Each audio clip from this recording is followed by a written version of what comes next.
photographer capturing the heart of sports in Illinois and in Indiana. He's here now for another episode of ciSports. It's Coach Pancho Moore himself joining us for ciSports. Thank you so much for being here. Thank you so much for having me. You started your own company, Coach Pancho Moore Sports Photography. How did you get started with that? It was a long process, actually. I had been filming for Champaign Central because I was coaching there for the girls basketball team. And last year they had the alumni game, the Coleman Carradine alumni game. A friend of mine knows that I was in marketing heavy on the side, and he came up and was asking me about it. He was one of the videographers there. He was asking about helping him with his business, and I started doing that. And I was like, hey, I kind of like this, and I wanted to do it for myself. So I started going to a couple of the high school games, and then I was like, okay, this is cool. I want to do something more.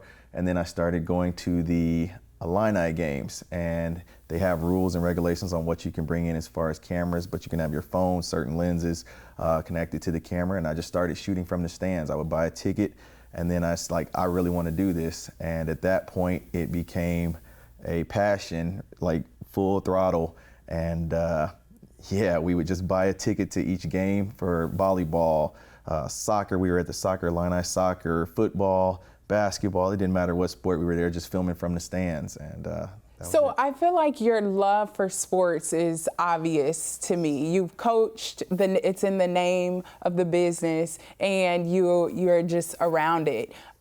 Would you say that your love for sports led you to this industry, or would you say your love for photography is what carries the passion behind it? It's a little of both. Okay. I had been in film for years before coaching, and I started coaching with my daughter, and it was such a passion that I sat down the camera for the entire almost 8 years that I was coaching, 8-9 years at Central.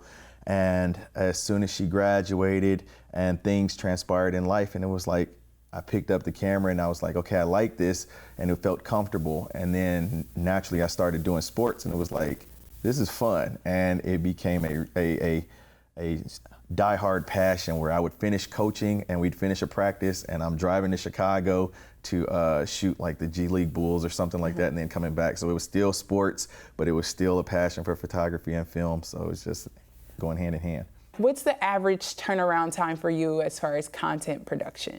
Depending on how busy I am. Okay. So as long as I don't have anything immediately that next day, it can get out almost within less than 24 hours. What I learned from working at the G League, with the G League, and then seeing how they interact and do at the U of I games, is you almost have a team of people. So as soon as they get a great shot, they're importing it into the computer. After that, somebody else is working on the editing. Well, it's just, myself and my wife. So it's like, okay, get this into the computer, flip it around and edit it real fast and get it back out, because for me, content is king.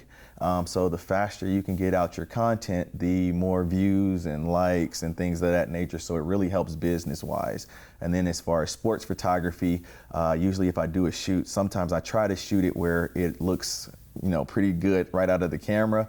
But I like to try to get that back within, I ask for 2 weeks, but it's usually 24 to 48 hours is when I'm kind of done with the editing. So the eye for photography, I feel like, is hard to come across. It doesn't come natural, I don't think. Or maybe you can say, no, it does come natural. For you, where does your eye for photography come from? Film. Okay. Just, I shoot photography as if I was telling a story. And for me, having a film background really helps in that. I've always, since a kid, just watched lots and lots of film. Like even now, every day I watch a film, and I'm studying the cinematography, the lighting, everything about it. So for me, I try to put that same passion into my photography, and I don't want it to look like anyone else's. So I want to meet with the person, find out about their life and who they are outside of the court or outside of the field, and just kind of tell their story in a photo. And it's like, it's always in the eyes. There's a story in the eyes. So for me, that's a huge piece. And that's just what I love. In a photo, how do you know that you have accomplished that goal? Like, how do you know, like, okay, this edit is done?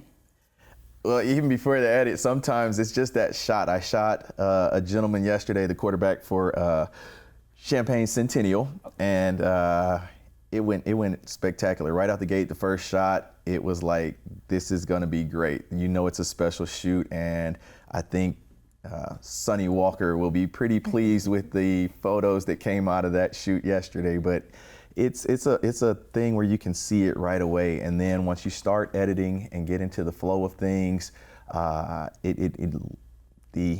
I said, the passion that they put into the photo kind of leads you to tell the story, and it guides you through the editing process, if that makes any sense. It does. Okay. What has been your most favorite shoot? Ooh, I've had a lot. I actually loved yesterday. So each one is like, it becomes a new experience for me. So I enjoyed previously, using fire in my shots or something along those lines. But yesterday it was just an original, authentic piece. And he came in, he had a vision, and it just went well, and it just flowed. So outside of that, can't really say for sure which one is my favorite because it's always changing. Can you tell us all the services you offer? Because it's commercials, it's videography, it's... Yes, we do a little of everything. We specialize again in the photography realm and sports photography, but kind of we're a broad organization because our sports is led to everything. So we shot for Drew Adams' event for Central, the baseball game for Central, which I had a burger that day and it was Smith Burger. So next thing you know, you're shooting for Smith Burger. Your Central got renovated this year, the girls' locker room. So Shaw Lux came in and did that for us. So next thing you know, you're shooting for Shaw Lux. So it's one of those pieces where we do everything. It's not just sports. We try to steer clear, but everything else outside of that is pretty much open. You, in an Instagram post, you said, I've never really shared a lot of what I shot because I figured no one cared about my journey. Recently, God told me I needed to put it out there, so I am. My question is, what were you waiting on?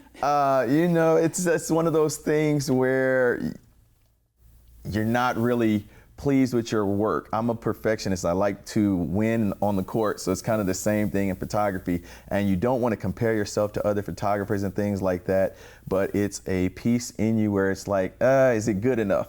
So it's just, I kind of keep things reserved. I never market for myself. I'll market for other businesses and help them and show them how to, excel in social media.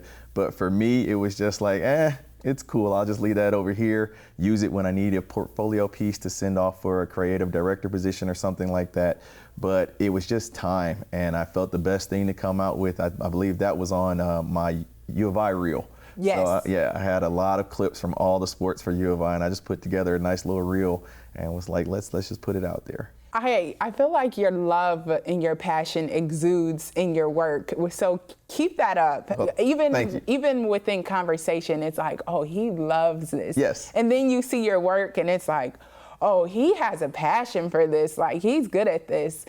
So keep it up. Thank you. What is your goal for your business? Like your biggest dream within your business, what would that be? For me, it would be working with a team to be a creative director at a college, university, a professional team, something along those lines. But right now, it's just helping to give back to the community. This is my way of kind of giving back. So when schools contact you and you're able to shoot their teams and showcase kids in a way that they've never really had that opportunity, it's a beautiful thing for me. So in talking with the gentleman yesterday, and he was saying, well, this is his first real media shoot. He's never had, the lights are up and everything is going, and he enjoyed it. And that's what you want to bring to these kids and the families around here, and just happiness, and where they can have memories that they can last a lifetime. Yes, for sure. Okay, last question that I will ask. No problem. It's who should I interview next? This is just a fun question that I ask all my guests. For me, who should you interview next? I would have to say probably PJ, the boys coach at Central, and person that I think probably gets overlooked a lot in this area was probably Kaliko Bowie. Oh, yes. Yeah. I think that with him having coached at Parkland for so long, and then also having played, D1 basketball, played here at Centennial, I think that his story is probably one that would be a good one. That's good. Yeah, between him and then I'd have to go with I don't know, have you had Jacqueline Monroe on here? No. Yes. Yeah, that's a good one as well. I've had fun shooting with her, and I think that some of the things that she does for this community are really fascinating. She got me, one of my first commercials was with Dick's, and we were able to shoot out there because she was having an event, so that led to further work for them. And I think that she's just a good individual to have on the show as well. Those are three great individuals. I was doing research and looking at all the pictures, and I'm like, whoa, he's good. And I'm so excited for our audience to see your work and to connect with you. And we will connect you all over at ciLiving.tv.